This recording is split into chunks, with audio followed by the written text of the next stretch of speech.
Hello friend, मैं doctor Alok Kumar Pandey और आप देख रहे हैं मेरा YouTube channel education concept. Friend, आज के हम अपने इस वीडियो में पाठ योजना नामक टॉपिक को लेकर के आए हैं, जो कि हमारे बीएड के स्टूडेंट्स या बीएलएड फोर्थ ईयर के जो स्टूडेंट्स हैं और जो डीएलएड यानी बीटीसी के जो हमारे स्टूडेंट्स हैं, उनके लिए ये वीडियो बहुत ही महत्वपूर्ण होने वाला है। क्योंकि पाठ योजना से संबंधित हमारे विश्वविद्यालय परीक्षा हो या कंपटीशन की परीक्षा हो, बहुत सारे क्वेश्चन आते हैं। टीचिंग सब्जेक्टों में पाठ योजना एक महत्वपूर्ण टॉपिक होता है और उससे संबंधित प्रश्न विभिन्न रूपों में आते हैं, जैसे पाठ योजना कैसे है, या पाठ योजना का निर्माण कैसे किया जाता है, या पाठ योजना की विशेषताएं इत्यादि। इस तरह के तमाम शॉर्ट फॉर्म में क्वेश्चन आते हैं, या फिर सीधे से आ जाता है कि पाठ योजना से आप क्या समझते हैं और पाठ योजना की क्या विशेषताएं और आवश्यकताएं, महत्व एक अच्छी पाठ योजना की क्या विशेषताएं होती, इस तरह भी करके एक लॉन्ग क्वेश्चन आता है। तो इसी चीज़ को हमने ध्यान में रखते हुए आज ये वीडियो तैयार किया हुआ है। तो फ्रेंड, सबसे पहले यदि आपने अभी तक मेरे चैनल को सब्सक्राइब नहीं किया है तो प्लीज़ चैनल को सब्सक्राइब करें और वीडियो को अंत तक देखें और लाइक करना ना भूलें। तो आइए फ्रेंड, प्रारंभ करते हैं।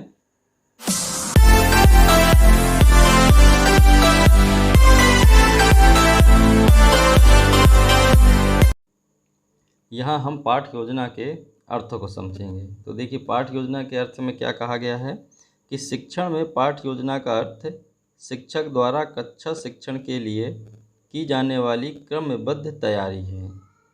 ठीक है, शिक्षक जिस क्रम में कोई विषय वस्तु को कक्षा में प्रस्तुत करता है, विषय वस्तु के इन प्रमुख बिंदुओं की क्रमबद्ध व्यवस्था की रूपरेखा ही पाठ योजना कहलाती है। इसमें विद्यार्थियों के पूर्व अर्जित ज्ञान, विषय वस्तु, उद्देश्य, व्यूहरचना, युक्तियाँ, प्रविधियाँ आदि के विवरण सम्मिलित होते हैं। तो क्या कहा गया है कि शिक्षण में पाठ योजना का अर्थ शिक्षक द्वारा कक्षा शिक्षण के लिए की जाने वाली क्रमबद्ध तैयारी है।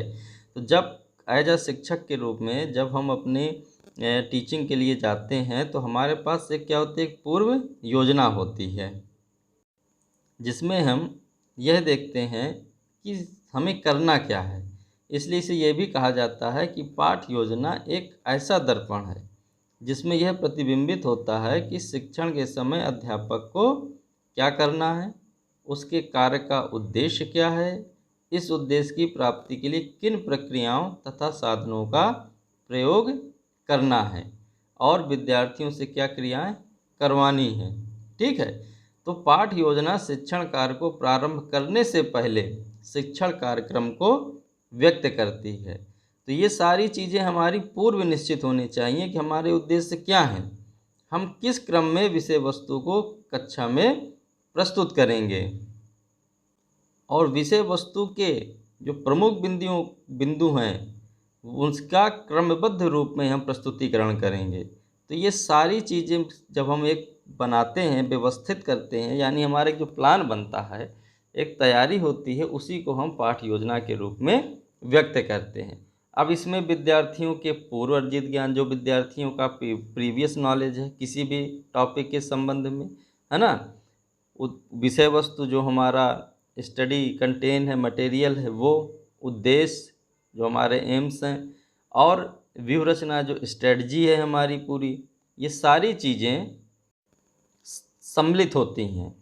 ठीक है, इसमें जितनी भी हमारी युक्तियां हैं, प्रविधियां हैं आदि की सारी विवरण सम्मिलित होते हैं। जब हम लोग लेसन प्लान बनाते हैं, आपने बनाए देखा उसमें कि आप जब प्रस्तुतिकरण का बिंदु आता है तो उसमें आप अपनी विधि प्रविधियों का उल्लेख करते हैं कि हमारी जो विधि है, व्याख्यान विधि है, उसकी प्रविधि है, जो प्रश्नोत्तर प्रविधि है, ये सारी चीज़ें हम क्या है पहले से ही सब पूरा एक सेट फॉर्मेट में हम प्रस्तुत करते हैं। तो यही है कि शिक्षण में पाठ योजना का शिक्षक द्वारा कक्षा शिक्षण के लिए की जाने वाली क्रमबद्ध तैयारी, और क्रमबद्ध तैयारी के अंतर्गत ये सारी चीज़ें पहले से हम तय कर लेते हैं कि हमारे उद्देश्य क्या हैं, हमें इन उद्देश्यों को कैसे पूरा करना है ना, इसके लिए हमें कौन सी क्रियाएँ करानी है, कौन सी विधियों का प्रयोग करना है, सारी चीज़ें स्पष्ट रूप में व्यक्त रहती हैं।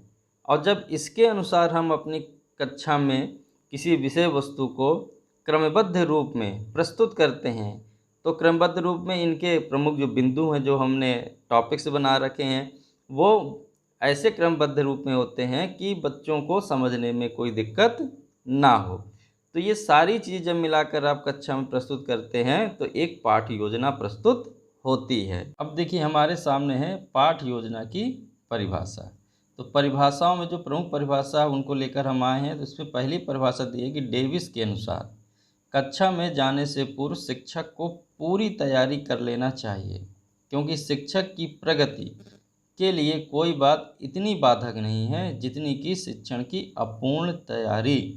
कितने सधे हुए शब्दों में कहा गया है कि कक्षा में जाने से पूर्व शिक्षक को पूरी तैयारी कर लेनी चाहिए, है ना। पूरी तैयारी में यही है कि हमारी सारी चीज़ें क्लियर होनी चाहिए कि हमको कैसे करना है, और जो भी हमारी क्रियाएं हैं, एक्टिविटीज़ हैं, स्टेप बाय स्टेप वो सारी चीज़ें एक क्रमबद्ध रूप में प्रस्तुत हों कक्षा के सामने। क्योंकि शिक्षक की प्रगति के लिए कोई बात इतनी बाधक नहीं, मतलब कि अगर शिक्षक की प्रगति क्या है, उसका टीचिंग स्किल, है ना, टीचिंग स्किल जो है उसकी प्रगति होती है, उसकी प्रोग्रेस होती है। अगर उसमें इतनी कोई बाधक बात नहीं जितनी कि शिक्षण की अपूर्ण तैयारी है। यहाँ अपूर्ण तैयारी का तात्पर्य है कि अगर हम क्लास में इंटर करने से पूर्व, जाने से पूर्व, अगर हम किसी भी प्रकार से हमारे माइंड में कोई भी एक रूपरेखा नहीं है, एक हमारी कोई स्ट्रेटजी नहीं है, कोई प्लान नहीं है, तो हमारी जो शिक्षण होगा, हमारा जो शिक्षण होगा वो क्या होगा, अप्रभावी होगा, वो इतना प्रभावपूर्ण नहीं होगा। अप्रभावपूर्ण तात्पर्य कि बच्चों को, जो स्टूडेंट्स हैं, उनको वो चीज़ समझ में नहीं आएगी, वो आपके शिक्षण में सहभागी नहीं होंगे। तो ये सारी चीज़ें हमें बाधक, है ना, कि प्रगति के लिए बाधक, ये सारी चीज़ें हमारी बाधक बन जाती हैं। तो इससे बचने के लिए क्या है कि हमको एक पूर्ण कंप्लीट एक योजना बना करके क्लास में प्रवेश करना होता है। तो देखिए ये परिभाषा में यही कहा गया है कि क्लास में जाने से पूर्व हमें तैयारी कर लेनी चाहिए, क्योंकि प्रगति के लिए इतनी कोई बाधक चीज़ नहीं जितनी कि हमारी अपूर्ण तैयारी है। ठीक है। तो सेकंड में परिभाषा में क्या कहा गया, बिनिंग और बिनिंग महोदय के अनुसार कि दैनिक पाठ योजना के निर्माण में उद्देश्यों को परिभाषित करना, पाठ वस्तु का चयन करना, उसे क्रमबद्ध रूप में व्यवस्थित करना और प्रस्तुतिकरण की विधियों तथा प्रक्रिया का निर्धारण करना पाठ योजना है। ठीक है। तो इसके अंतर्गत देखिए कहा गया कि दैनिक पाठ योजना के निर्माण में, कि जब हम रोज़ डेली रूटीन की जो हमारी टीचिंग होती है, लेसन प्लान होता है, उसमें क्या है कि उद्देश्यों को परिभाषित करना, कि हमारे क्या सामान्य उद्देश्य हैं, हमारे क्या विशिष्ट उद्देश्य हैं, है ना, और पाठ वस्तु का चयन करना कि हमें आज बच्चों को क्या पढ़ाना है। वो तो हमारे सिलेबस के अनुसार ही होता है कि हम टॉपिक बाय टॉपिक आगे बढ़ते जाते हैं और उन टॉपिकों को हम क्रमबद्ध रूप में व्यवस्थित भी करते हैं कि कब अर्थ पढ़ाना है, कैसे उसका इंट्रोडक्शन देना है, फिर उसकी क्या विशेषताएं हैं, कैसा क्षेत्र है, क्या अंतर, ये सारी चीज़ों को एक क्रमबद्ध रूप में पढ़ाते जाते हैं। क्रमबद्ध रूप पढ़ाने से फ़ायदा क्या होता है कि बच्चे का जो प्रीवियस नॉलेज डेवलप हो रहा है, वो नॉलेज जो है न्यू नॉलेज यानी नवीन जो ज्ञान हम देने जाएंगे उससे वो कनेक्ट होगा, तभी बच्चा क्या है कि सीखने के लिए प्रेरित होगा और आगे सीखता जाएगा, और जिसे लर्निंग और अधिगम की प्रक्रिया कहते हैं वो प्रभावपूर्ण तरीके से चलेगी। ठीक है। इसमें देखिए फिर क्या है कि प्रस्तुतिकरण की विधियों तथा प्रक्रियाओं, तो जो हमारा प्रेजेंटेशन होगा उसकी विधियां क्या हैं, उसका मेथड क्या है ना, किस मेथड के द्वारा हम बच्चों के सामने किसी भी टॉपिक का प्रकरण को हम कैसे प्रस्तुत करेंगे, कैसे प्रेजेंटेशन उसका देंगे, तो वो सारी विधियां कि हमारा लेक्चर मेथड है, डेमोस्ट्रेशन है ना, क्या है, किस तरीके से हम बच्चों के सामने टॉपिक को रख रहे हैं, तो टॉपिक के ऊपर डिपेंड करेगा। तो ये सारी चीज़ें पाठ योजना के अंतर्गत आती हैं। अब देखिए परिभाषाओं के बाद हमारे सामने क्या है, अच्छी पाठ योजना की विशेषताएं। तो अच्छी पाठ योजना की विशेषताओं में हमने संक्षेप में विशेषताओं को यहाँ पर प्रस्तुत किया है कि क्या है कि एक अच्छी पाठ योजना में निम्नलिखित विशेषताएं होनी चाहिए।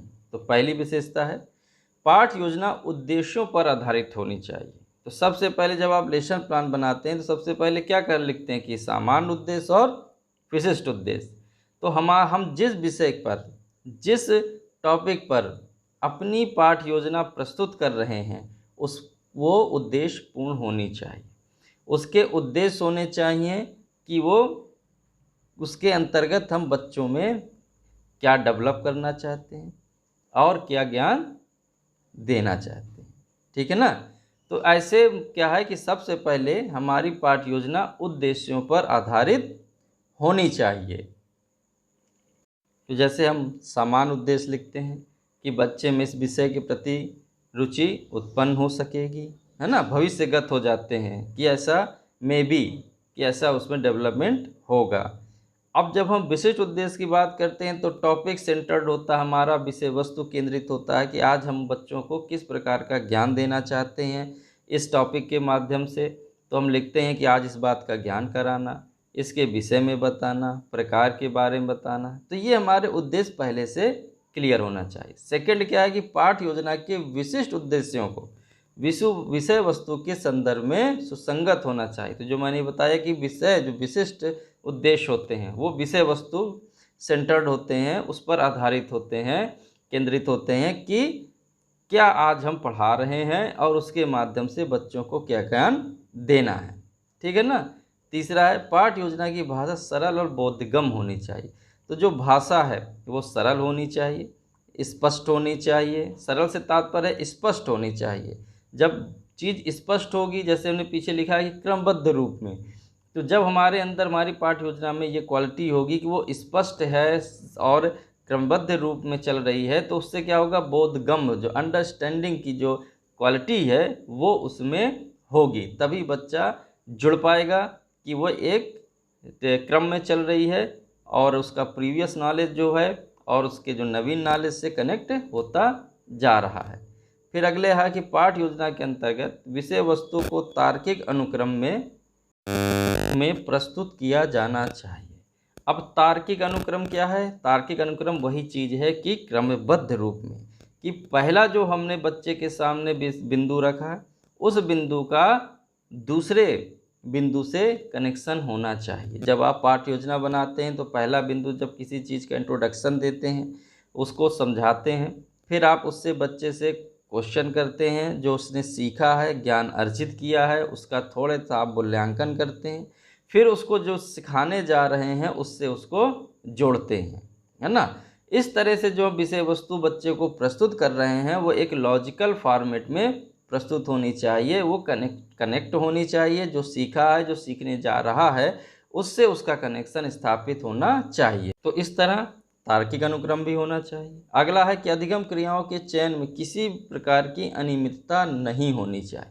तो जो हमारा लर्निंग एक्टिविटीज़ है, अधिगम क्रियाएँ, जो भी उसका हम सिलेक्शन करें, उसमें किसी भी प्रकार की अनियमितता नहीं होनी चाहिए। मतलब किसी भी प्रकार का गड़बड़ी ना हो, किसी प्रकार का उसमें असंतुलन ना होना चाहिए, संतुलित होनी चाहिए।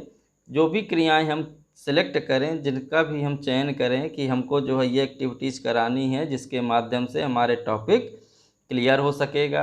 प्रश्न ही हम बच्चों से कर रहे हैं तो प्रश्न भी हमारे ऐसे होने चाहिए जो विषय वस्तु आधारित हों, जो हमने उसके सामने प्रस्तुत किया, या हम कोई प्रैक्टिकल वर्क करा रहे हैं, या हम उसको सिर्फ व्याख्यान दे रहे हैं, जो भी है वो क्या है, अच्छी तरह से होना चाहिए। अगला नंबर है कि पाठ योजना छात्रों के मानसिक स्तर के अनुरूप होनी चाहिए। यानी कि जो हमारा लेसन प्लान है वो कैसा है, according to students mental status, कि जो स्टूडेंट का मेंटल स्टेटस है, जो उसका मानसिक स्तर है, उसके अनुरूप होनी चाहिए, उसके अकॉर्डिंग होनी चाहिए। यहाँ पर मानसिक स्तर मीन्स क्या है? मानसिक स्तर मीन्स ये है कि जिस क्लास के लिए हम पाठ योजना लेसन प्लान प्रस्तुत कर रहे हैं, लेके जा रहे हैं, वो क्या है, उसमें बच्चों का मानसिक स्तर कैसा है। छोटी क्लास के लिए है, बड़ी क्लास के लिए है, इंटरमीडिएट बच्चे हैं, क्या है, किस प्रकार की योजना है, उस हिसाब से बच्चों का जो मानसिक स्तर है हम उसको, वो जो है, जो भी स्टडी मटेरियल है, जो भी हमारी टीचिंग, जो भी हमारी स्ट्रेटजी है, वो क्या है, बच्चों के मानसिक स्तर के अनुसार होनी चाहिए। अब मालूम चलता है कि बच्चे की या छोटी कक्षा है, प्राइमरी स्तर का बच्चा, उसकी आयु छोटी है, उसका जो मानसिक प्रक्रियाएं होंगी, सोचने समझने वक्त तर्क करने इत्यादि की जो ये मेंटल क्वालिटीज़ होती हैं ये होंगी, तो वो क्या है उसकी आयु के अकॉर्डिंग होंगी। और अगर हम जो है अपने टॉपिक को बड़े बच्चों के हिसाब से स्टैंडर्ड से अगर पेश करते हैं तो वो क्या है मैच नहीं खाएगा, वो बच्चे फिर उसको उतना अच्छी तरीके से समझ नहीं पाएंगे। तो यहाँ पर हमारा जो शिक्षण होगा वो क्या होगा, वो जैसे पीछे लिखा अपूर्ण, तो ये कंप्लीट नहीं होगा। इसलिए हमको बच्चों के मानसिक स्तर को विशेष रूप से ध्यान देना है। अब देखिए अगला नंबर क्या है कि पाठ योजना लिखित रूप में होनी चाहिए। तो जब हम पाठ योजना बनाते हैं तो उसके लिए एक लेसन प्लान जो आप तैयार करते हैं, है ना, तो उसमें क्या होता है आप सारी चीज़ों को लिखित रूप में प्रस्तुत करते हैं। उसके समान उद्देश्य, विशिष्ट उद्देश्य, पूर्व ज्ञान, सहायक सामग्री, प्रस्तावना, प्रश्न, प्रस्तुतिकरण, फिर विधि, प्रविधि, ये सब पूरे जो चार्ट आप बनाते हैं, वो श्यामपट्ट मूल्यांकन, कक्षा निरीक्षण और गृह कार्य, ये सारी चीज़ें जो भी हैं हम एक लिखित रूप में अपने पास रखते हैं और उसी के अकॉर्डिंग हम अपने लेसन प्लान को प्रस्तुत करते चले जाते हैं। आजकल तो जो भी हमारे नई शिक्षा नीति के तहत लेसन प्लान को बहुत महत्वपूर्ण स्थान दिया जा रहा है और हर समय शिक्षक से लेसन प्लान के माध्यम से पढ़ाने के लिए कहा जा रहा है ना। तो ये सारी चीज़ें क्या है लिखित रूप में होनी चाहिए। अगला बिंदु है कि पाठ योजना में विषय वस्तु का संक्षिप्त और स्पष्ट उल्लेख शिक्षण बिंदुओं के रूप में किया जाना चाहिए। तो जब हम प्रस्तुतिकरण के टॉपिक में आते हैं तो आप देखते हैं कि आप बिंदुओं में टॉपिक को बांटते हैं। पहले उसका इंट्रोडक्शन देते हैं कि यह क्या है, बच्चों को समझाते हैं। उसके बाद फिर उसके आगे के टॉपिक को देखते हैं, उसके प्रकार समझाते हैं, उसकी विशेषताओं को बताते हैं, महत्व को बताते हैं। इस तरह क्या है कि एक स्पष्ट रूप में उसका बिंदुओं का उल्लेख होता है। तो यहाँ पर देखा आपने विषय वस्तु की एक विशेषताएं देखी जिसके अंतर्गत आपने विभिन्न बिंदुओं को देखा। अब देखिए हमारे पास है पाठ योजना की आवश्यकता एवं महत्व। तो पाठ योजना की आवश्यकता और महत्व के संबंध में है कि पाठ योजना की आवश्यकता एवं महत्व निम्नलिखित है। पहली आवश्यकता क्या है कि पाठ योजना के द्वारा पूर्व ज्ञान के आधार पर नवीन ज्ञान प्रस्तुत किया जाता है। तो मैंने बताया कि आप पाठ योजना में जो हम प्रस्तावना प्रश्न का कॉलम होता है उसके अंतर्गत हम कुछ प्रश्न बनाते हैं, बच्चों से उनका आंसर लेते हैं। तो वो जो हमारी प्रस्तावना प्रश्न है उसके संबंध में जो हमारे कंपटीशन होते हैं, जैसे यूपी टेट वगैरह एग्जाम आप देते हैं, उसमें सामान्यतः एक प्रश्न पूछा जाता है कि पाठ योजना किस शिक्षण सूत्र पर आधारित होती है। तो जो शिक्षण सूत्र है वो क्या है, ज्ञात से अज्ञात की ओर, यानी कि नवीन पूर्व ज्ञान से नवीन ज्ञान की ओर। तो जो बच्चे को पता होता है उसके आधार पर हम उसको नवीन ज्ञान से जोड़ने का प्रयास करते हैं। और हम ऐसा क्यों करते हैं, बच्चे को पूर्व ज्ञान से नवीन ज्ञान की ओर क्यों जोड़ते हैं, क्यों, क्योंकि वो सीखने के लिए तत्पर होगा, रेडी होगा, है ना, रेडीनेस उसके अंतर्गत आएगा। जब वो ये जान जाए किसी चीज़ को, उसको उसके पूर्व ज्ञान को जो उसे पता है वहाँ से जब आप उसको जोड़ेंगे तो उसके अंदर एक उत्तेजना होती है कि आगे क्या होगा, क्या हम आगे नया सीखने वाले हैं। जैसे जादूगर वाले होते हैं, कैसे भूमिका बनाते हैं, कोई नाटक जो प्रस्तुत करता है मंच में वो कैसे भूमिका बनाता है कि आगे क्या होने वाला है, तो जो दर्शक होते हैं कैसे जुड़ जाते हैं उससे। तो जस्ट लाइक वैसे ही टीचिंग मेथड है, वैसे ही टीचिंग है कि शिक्षक जो होता है बच्चों को उसके जो ज्ञान होता है उससे उसको जोड़ करके नवीन ज्ञान की ओर ले जाता है। सेकंड क्या है कि पाठ योजना के द्वारा छात्रों को ज्ञान क्रमबद्ध एवं व्यवस्थित रूप से प्राप्त होता है।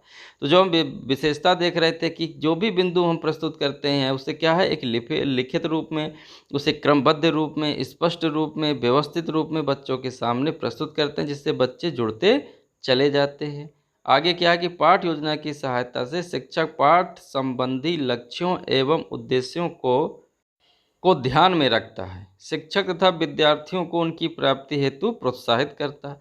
तो पाठ योजना की सहायता से शिक्षक पाठ संबंधी जो भी वो जो है बच्चों को टॉपिक पढ़ाने जा रहा है उससे संबंधित उसके लक्ष्य क्या है, ठीक है, तथा उद्देश्य क्या है, इन सारी चीज़ों को ध्यान में रखता है कि हम बच्चों को, आखिर भाई कोई भी काम करते हैं वो उद्देश्यपूर्ण होता है, यदि उसमें उद्देश्य नहीं तो वो कार्य निरर्थक होता है। तो जब हम टीचिंग करने जा रहे हैं, बच्चे को पढ़ाने जा रहे हैं, तो सबसे बड़ा उद्देश्य तो यही होता है कि जो भी टॉपिक है उसके संबंध में उसको ज्ञान देना, है ना, और लक्ष्य क्या है कि हमें उसको प्राप्त करना है। तो इस तरह जब हम इस बातों को ध्यान में रखते हैं तो शिक्षक तथा विद्यार्थियों को उनकी प्राप्ति हेतु क्या करता है, प्रोत्साहित करता है। तो शिक्षक क्या करता है, बच्चों को उनकी प्राप्ति के लिए प्रोत्साहित करता है। प्रोत्साहित कैसे करेगा, तमाम प्रकार की अधिगमपूर्ण क्रियाओं को की सहायता से उन्हें प्रोत्साहित करेगा। कभी उनसे क्वेश्चनिंग करेगा, प्रश्न पूछेगा, कभी कोई उनको प्रोजेक्ट वर्क देगा, इस तरह या कोई टेस्ट आयोजित कराएगा, जिससे कि उनका मूल्यांकन भी होगा और उनको आगे बढ़ने के लिए प्रेरणा भी मिलेगी। तो इस तरह वो जो है इस तरह शिक्षक इन सारी बातों का ध्यान रखता है। अगला पॉइंट देखिए क्या है कि पाठ योजना से बालकों की मानसिक शक्तियों का विकास स्वस्थ आधारों, मतलब जो पाठ योजना है वो बालक की जो मानसिक शक्तियां हैं वो सब उसके स्वस्थ आधारों पर होता है। तो देखिए यहाँ पर जो भी उसका मानसिक विकास है पाठ योजना के माध्यम से जो हम कर रहे हैं, तो मानसिक विकास क्या है कि जब बच्चे के सामने कोई टॉपिक आप प्रस्तुत करते हैं तो उससे संबंधित वो उसको समझता है, सुनता है, उससे संबंधित उसके अंदर तर्क करने की क्षमता होती है, विकास होता है, बोध करने की क्षमता का विकास होता है। ये उसकी मानसिक एक जो है मेंटल क्वालिटीज़ का यहाँ पर विकास होता है। तो जब हम उसके किसी भी चीज़ को जब किसी के सामने आप एक क्रमबद्ध रूप में प्रस्तुत किया जाता है तो ये सारी क्वालिटी उसके अंदर विकसित होती है। अगला है कि पाठ योजना छात्राध्यापकों को वैज्ञानिक ढंग से शिक्षण कार्य करने में सहायक होती है। तो जब वैज्ञानिक ढंग किसी भी चीज़ में जब हम किसी विधि का प्रयोग करते हैं, कार्य और कारण संबंधों को देख करके कार्य करते हैं, तो वहाँ पर वैज्ञानिकता का विकास होता है। तो वैज्ञानिक ढंग यही है कि जब हम किसी चीज़ को प्रस्तुत करने जा रहे हैं तो हमारे उद्देश्य क्लियर हैं, उन उद्देश्यों की प्राप्ति करने के लिए जो मेथड हमने अप्लाई किया है वो भी क्लियर है, उसके लिए जो भी हमने स्ट्रेटजी बना रखी है पूरी संपूर्ण वो सारी चीज़ें क्लियर हैं, तो वहाँ पर शिक्षण हमारा वैज्ञानिक हो जाता है कि समय समय पर हमें रुक करके बच्चे के अर्जित ज्ञान का मूल्यांकन करना है तो विकासात्मक प्रश्न करते हैं उससे, देन फिर हम अगले टॉपिक से उसको जोड़ करके आगे बढ़ते हैं और बीच बीच उसकी जो प्रॉब्लम है वो भी सॉल्व करते चले जाते हैं। तो यहाँ पर क्या है कि वैज्ञानिक ढंग से शिक्षण कार्य करने में सहायता मिलती है। अगला टॉपिक हमारे सामने देख रहे हैं हम कि पाठ योजना के आधार पर शिक्षण करने से निरंतरता बनी रहती है। जब हम पाठ योजना के आधार पर कार्य करते हैं, प्लान के आधार पर कार्य करते हैं, कंटिन्यूअस कार्य हमारा होता जाता है, एक निरंतरता बनी रहती है कि कब क्या और कैसे किसी चीज़ को प्रस्तुत करना है, क्या कौन सा टॉपिक पढ़ाया गया था, आगे उसके कैसे टॉपिक पढ़ाना है, ये सारी चीज़ें हमारी क्लियर होती हैं, तो उसमें एक निरंतरता देखने को मिलती है। अगला है कि पाठ योजना से कक्षा में शिक्षण करने के लिए उपयुक्त वातावरण बन जाता है। तो जब हम बिल्कुल सेट फॉर्मेट पर किसी चीज़ को प्रस्तुत करेंगे तो अपने आप एक जो है उपयुक्त एटमॉस्फेयर क्रिएट होता है। उपयुक्त वातावरण क्या है? उपयुक्त वातावरण ये है कि बच्चा क्लास आपकी कक्षा में जो बैठा है वो आपके शिक्षण से जुड़ता है, उसको जो है रुचि उत्पन्न होती है। क्यों? क्योंकि आप उसको जैसे बार बार शब्द आता है पूर्व ज्ञान से नवीन ज्ञान, तो आप इस फॉर्मेट पर शिक्षण कर रहे हैं, उसको बताते चल रहे हैं, साथ ही साथ उसका मूल्यांकन करते चल रहे हैं, उसके ज्ञान और मानसिक स्तर को ध्यान में रख कर के सारी चीज़ों का प्रयोग कर रहे हैं। और जितनी भी लर्निंग एक्टिविटीज़ है वो भी आप अपने अकॉर्डिंग टू जो आपका टॉपिक है उसके कर रहे हैं, तो एक अच्छा सा लर्निंग जो एटमॉस्फेयर है वो क्रिएट हो जाता है। अगला नंबर है कि पाठ योजना के द्वारा कक्षा शिक्षण की समय अध्यापक के विस्मृति की संभावना कम हो जाती है। यानी कि जब अध्यापक जो होता है, टीचर जो होता है, जब वो पाठ योजना अपना कक्षा शिक्षण के समय ड्यूरिंग टीचिंग क्लास टीचिंग के टाइम जब वो प्रेजेंट कर रहा होता है, तो एक जो भूलने की प्रॉब्लम होती है कि हमारी मेमोरी लॉस हो गई हमने जो तैयार किया था वो क्या है, कैसा है। कभी कभी क्या होता है कि हम टॉपिक से भटकने लगते हैं, हम जो पढ़ा रहे हैं वो अचानक हमारे दिमाग से ओझल हो जाता है, हम कहीं और पहुंच जाते हैं, तो उस समय क्या होता है, गैप हो जाता है, और इस गैप की वजह से बच्चे जो होते हैं वो भटक जाते हैं, मतलब कि उनका जो अटेंशन होता है वो बिगड़ जाता है। तो इसलिए यदि हमारे पास एक सेट फॉर्मेट है तो जो है बीच बीच में जो मेमोरी लॉस होती है या भूलने की जो बीमारी कहें, या एक ऐसा क्षण आता है कि जब हम भूल जाते हैं, तो ये संभावनाएं कम हो जाती है। इसलिए कहा जाता है कि अगर पाठ योजना है तो ये समस्या की संभावना कम हो जाती है। तो इस तरह हमने 1 बाय 1 करके देखा कि एक पाठ योजना की क्या आवश्यकता होती है और उसके क्या महत्व होते हैं, इसको हमने इस तरह से जाना और समझा। तो देखिए, हमने इस तरह अपने वीडियो में देखा कि पाठ योजना का अर्थ क्या होता है, ये पाठ योजना की एक अच्छी पाठ योजना की विशेषताएं क्या होती हैं, उसके क्या महत्व होते हैं, इन सारी चीज़ों को हमने बिंदुवार क्रमबद्ध रूप में 1 बाय 1 देखा। तो उम्मीद करते हैं कि फ्रेंड आपको ये वीडियो पसंद आया होगा और आपके जो एग्जामिनेशन की जो आप तैयारी कर रहे हैं उसमें ये वीडियो आपके लिए सहायक होगा, ऐसी हम उम्मीद करते हैं। तो फ्रेंड, वीडियो को लाइक करें और मेरे चैनल को सब्सक्राइब करना ना भूलें। थैंक यू, धन्यवाद।